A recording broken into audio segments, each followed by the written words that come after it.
Hey folks, it's Eko here. Welcome to Undead Legacy. If you're coming from vanilla 7 Days to Die, I know that this mod overhaul pack can be extremely daunting. A few months back, I put together a tips and tricks video on Undead Legacy for beginners to get started in the game, but some things have changed since then, and my community has responded with a number of new additions to that. So in this video, we're going to cover the 2.6 updates and what that means for you, as well as a number of other tips and tricks that have been brought to us by the community. Let's get into it. To get through the starter quest faster, I previously recommended hitting up an iron node and then going and scrapping that iron. Well, you'll notice that's gone from the menu. With this gone, the fastest and most efficient way is to find a few cars around the map and then break these down just using your basic stone pickaxe, and you should be good to go after about 2 cars.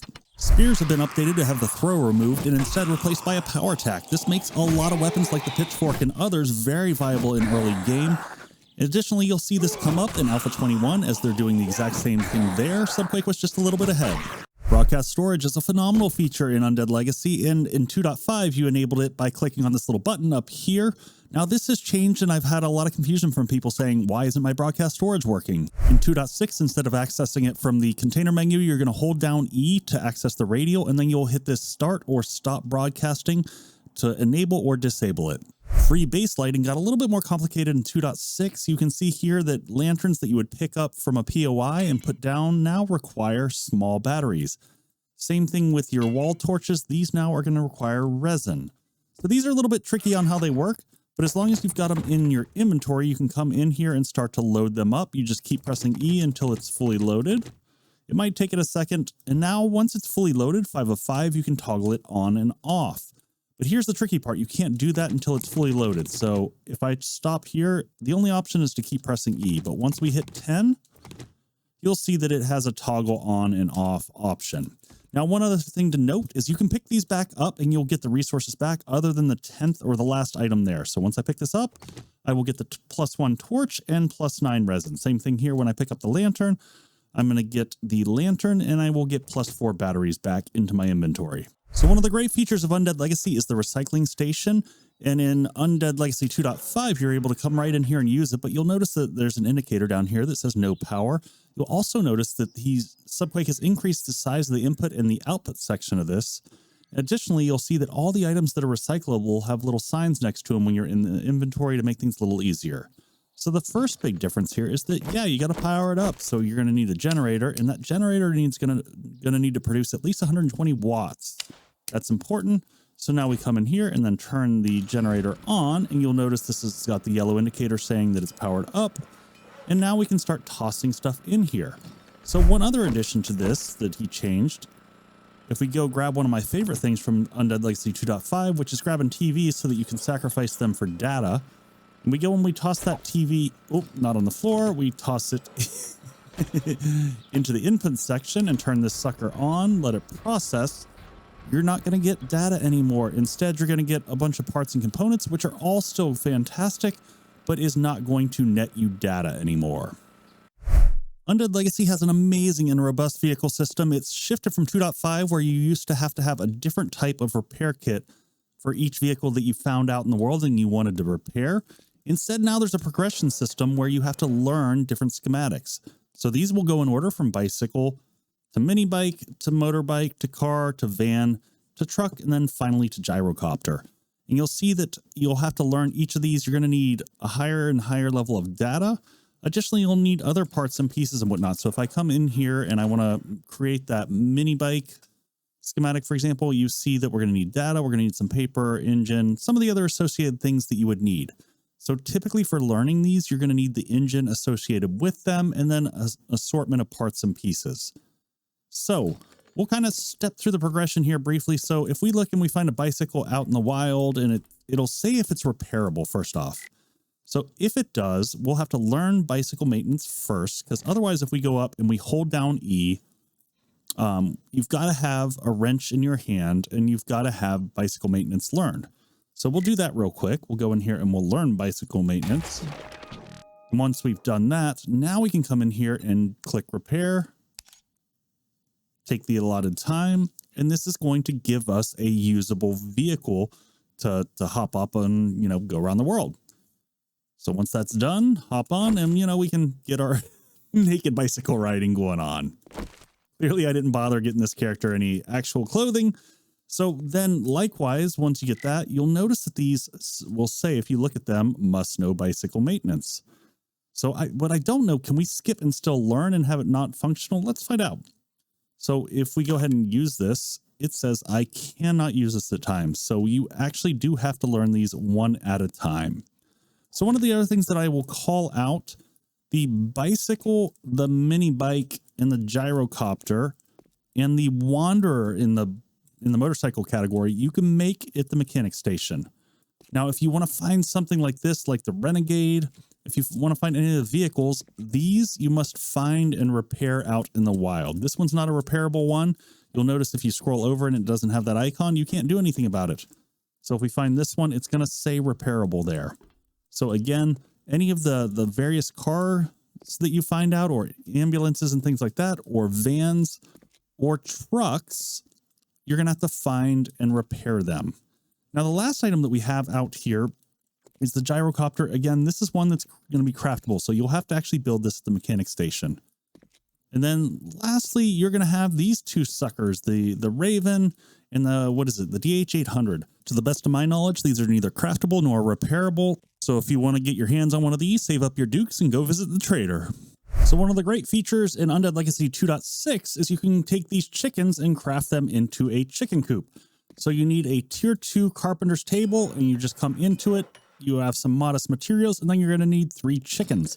In order to get the chickens, you can't kill them because then they wouldn't make any eggs for you. You walk up to them, press E to catch the chicken. In this case, I've cordoned them up nice and easy. And then you come over to your crafting station and craft up your chicken coop.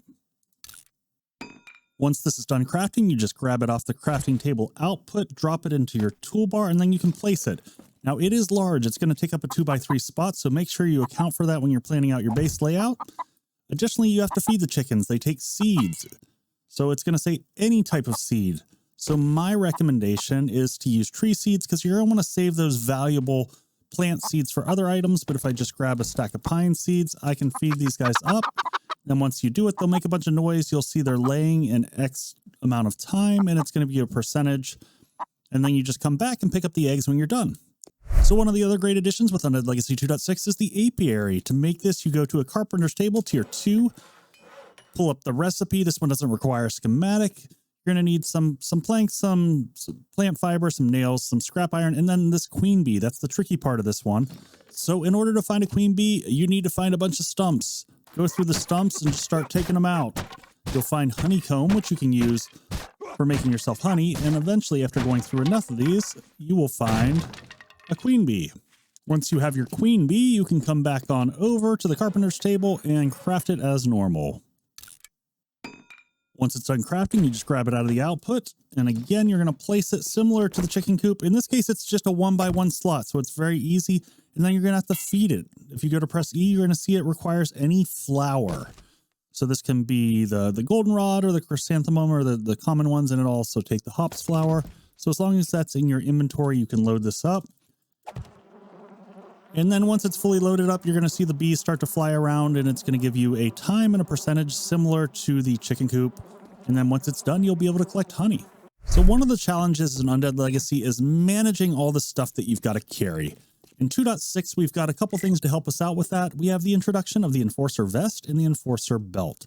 So what do these do? The Enforcer Vest adds a certain amount of backpack space, and that'll be dependent upon the tier of the Enforcer Vest, similar to the Enforcer Belt. The only difference in these is that the vest will go on the chest piece and the belt will go onto leg armor. Now, the nice thing is that these stack. So I can come in here to my, tier S scrap that's got all these extra slots in here, and I can add the Enforcer Vest, a triple pocket mod, and a backpack. Similarly, the scrap leg armor, you can add the Enforcer Belt and the triple pocket mod. So now if we look, we've got a total carrying capacity of 126. If we wear both of these, you'll see we'll have a significant uptick in what we can carry. So that bumps us up to 226, and that takes us to 264. So this will really enable you to carry more when you're out questing. So there are 5 different types of scorpions that are segmented across the biomes. As you start off in the forest biome, you won't run into them, but as you move into the desert biome, you'll run into the blood scorpion and the scorched scorpion. Then once you make it over into the snow biome, you'll run into the frostbite scorpion. And then lastly, in the wasteland, you'll hit the irradiated scorpion. And finally, the boss scorpion known as the Leviathan. Going head to head with these guys in early game in Melee is just pure insanity. And my bet is, if you give it a go, it's going to end up something like this. If you are going to fight them in the early game, I highly recommend taking an elevated position, but even then, you'll find out it is absolutely crazy the amount of arrows it would take without having any more significant firepower and something with armor piercing to get through them. You're going to be here for a while. So the other reason not to mess with these guys is that even if you survive them, you're likely to get poisoned.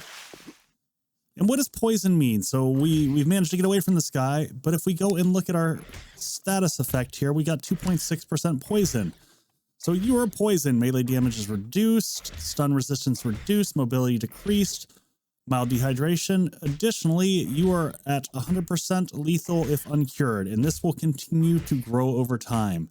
So in order to heal that poison, you're going to need an antidote, but they are not easy to come by. You can research the schematic to make them, but it's going to require all this stuff, largely of which just came from the scorpion that just poisoned you. Now, I will say some of these things like the venom sac can be purchased at the trader, so look out for that as you're there. But overall, that's a lot of resources to spend to make a schematic that you can otherwise get easier. Save that honey and put it towards infections. Instead, as you're roaming the map, I would keep your eye out for vending machines. These are 500 a pop, so they aren't cheap, but they will save your life. I try to make sure every time I'm going by the trader that I check and see if he's got any there at the local vending machine, so that I make sure that I'm preemptively ready in case I do happen to get poisoned. Okay, we're going to move beyond Undead Legacy 2.6 and move to just generic Undead Legacy tips and tricks. A lot of these came back from the community comments, so let's get into it. First things first, lock slots. You'll notice that these have diagonal lines across the background. That's because these slots are locked. So if I come up here and I want to sort this, it's not going to mess with where these are. Additionally, if I try to put stuff away, like I normally do when I get back to the base and I hit this button up here, which is going to move all stackable items from backpack to container, it's only going to move the items that are not locked. Now, how do you lock items? This is pretty easy. All you do is click on a square and then press L. Then once you click off of it, you'll note that this has the diagonal line. If I want to remove that, same thing, click on it, press L again, and it goes away. And that's how you can manage the basic things you want to leave in your inventory, like healing, your ammunition, lockpicks, and things like that. Typically in Undead Legacy, you want to look at upgrading towards the end game once you get your items you're going to stick with, but there is some really good reasons to upgrade in the early game. So if we take this wooden club, for example, and we put it up here, going from H to G doesn't make a huge difference, but going from G to F does. So you can see we got 100% chance of upgrade and very minimal costs. When we take it to this next level, going from G to F, though, the big thing is again, we have 100% chance of upgrading, but we're going to gain an additional mod slot, which is freaking huge. So now we can slap 2 mods on this, which is going to further increase the availability of, damage and other perks that you can add to it. And if you want to know more details on upgrading overall, I'll link above my video on upgrade paths in Undead Legacy that will cover all the different permutations of how you can upgrade. The Tailor Station is a critical workstation that you'll want early in the game, and I'll go through the order of the workstations at the end of the video, because I've reworked it since the last tips and tricks video, because 2.6 changed it, and my own gameplay has changed my perspective a little bit. But here's what it takes to create the schematic. Your biggest holdover is going to be getting the associated data. The rest of this material is all fairly modest. Then once you have this schematic, crafting it is also fairly easy. None of this is hard to get materials. So the main reason you want a Tailor Station early in the game is because it unlocks your ability to create pocket mods. So these are a game changer for you. So crafting one of these up is going to give you a clothing pocket mod, which each individually will give you +5 to backpack space. And since you'll have 3 pieces of clothing to install them on, that's a total of +15 to your overall backpack space. That's well over a 10% increase in carrying capacity at the start of the game, which will allow you to get much more out of your questing. In my previous tips and tricks videos, I mentioned how end loot containers like this are not super useful at your base, because if you're ducking, for example, and I go to open this up, you see how much noise it makes. It pegs the noise meter, which is going to alert all the zombies around you. Now, that being said, they're perfect street side containers so that you can drop off loot as you're moving between quests and then go pick those up later in the game when you have a vehicle to make it easier to transport them back to your base. It's important to understand the difference between glass and plastic bottles in Undead Legacy. For one, if you have a glass bottle, you don't need to have a cooking pot to create boiled water. Now, if you want fresh water in a plastic bottle, then you are going to have this cooking pot need. Additionally, let's talk about the transition moving from glass to plastic, because you're going to need that for some situations like making glue. So if you have one of these water barrels that you can pick up from any POI that you find out and about, and you want to transition from one of these glass over into plastic, all you got to do is put it in that barrel first off, and you can input it from either glass or plastic, and then you can come up here and fill this, and that's going to give us murky water in plastic that we can use for crafting glue. This same situation can apply just for storage purposes, but these coffee makers can hold coffee, and then the mineral cooler water can hold mineral water. This is a great suggestion from a commenter, but as you're walking around and doing maintenance in your base during the evening time, if you carry around an engine in your inventory somewhere just to get your weight up or any other type of heavy thing, that is going to allow you to rapidly increase the rate in which you increase your weightlifting skill, which in turn will allow you to carry more. Data is one of the most valuable resources in Undead Legacy. So you're going to come back from quests and you're going to have a handful of schematics typically, and you got to decide which of these to scrap. This is even more complicated in the early game when you have a huge number of workstations and other things like that that you want to build. So you want to look at what you have here and say, do I need it now? Like, for example, this drone morale booster. Maybe I don't even like the drone, so we're just going to scrap that. 8x scope, probably not useful. We'll get rid of that. Farming sounds like a pain. Now, there might be some situations like this rocket launcher where we're like, I'm not sure. Maybe I will go into rockets later. So for those type items where you're not sure, I recommend putting them in a box. And then as you have immediate needs for data, you can break down the items that are in here as needed. And otherwise, you can save these for a later date when you might make use of them. There's a great comment from my last tips and tricks video that noted that these milestones here are not the only point where you actually get these bonuses. Like, for example, here looking at mining tools and damage and harvesting efficiency, you actually get incremental progress as your experience grows in this area. So there are stages in between these. So it's not just at the 20, 40, 60, 80, 100 point. Great recommendation here from John D. If you've played Undead Legacy much, you understand it can get very grindy getting all the materials you need to build stuff.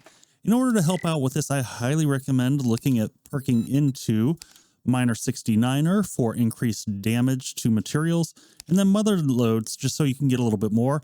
And then additionally, the other one that will help quite a bit is salvage operations down here to get the most out of vehicles and other types of mechanical bits that you're tearing apart. Locked containers can provide quite a challenge in Undead Legacy. As you can see, they have substantial health and it will take a while to get through them. So the two best methods to get through these are through lockpicks and through time charges.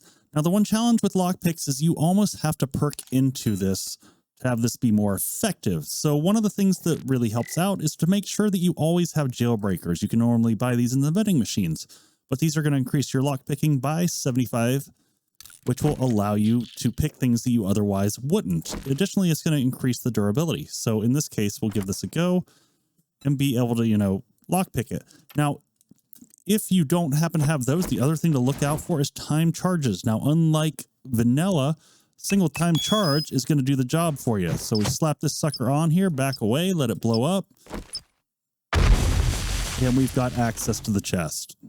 If it's getting close to night and you don't have time to harvest materials that are out there on pallets like this, you can always just hold down E and take the whole pallet, place it later back at your base and break it down.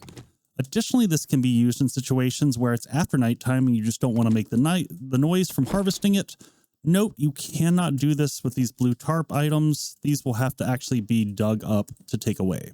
There's a handful of resources in Undead Legacy that'll be easier to find if you look for them proactively. Bricks are something you're going to need later on as you're going through your progression. Additionally, you're going to want to look out for rubber. You can get this from tires primarily. You're also going to want to look out for a table saw. This one you can just hold down E and take it. And the last thing that I'll carve out here just to mention is some of the stuff I put down to the toolbar here. Compact engine is going to be a good one to keep your eye out for as you're progressing through your vehicle chain. Nails are going to be critical for making planks. The saw will be critical for upgrading your carpenter table, and the claw hammer as well. So in addition to unlocking additional recipes, upgrading your carpenter's table has a huge effect on efficiency. If we look at wooden plank production, you get one wood log is going to craft 2 planks. But if we go up to the level 2, we can see 1 wood log is going to craft 6. And then finally up at the level 3, 1 single wood log is going to give you 10 planks. So this is a massive increase of efficiency that will also decrease the amount of gathering you're going to have to do. In Vanilla 7 Days to Die, the most efficient way to break down items when you're using the wrench is to do a power attack, as it uses less stamina overall and you get more materials. So that is simply not the case in Undead Legacy. You can break down materials in the exact same amount of hits just using the regular attack, and it will save you stamina and get the same amount of parts back. One of my favorite things on Undead Legacy is the ability to customize your own base. There are so many weird things that you can pick up, like this engine right here. You can just put that into your inventory and go place in your base later.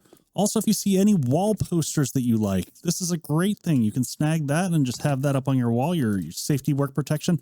Or what if you want a place to put your meds? You can grab one of these little med things off the wall, take that.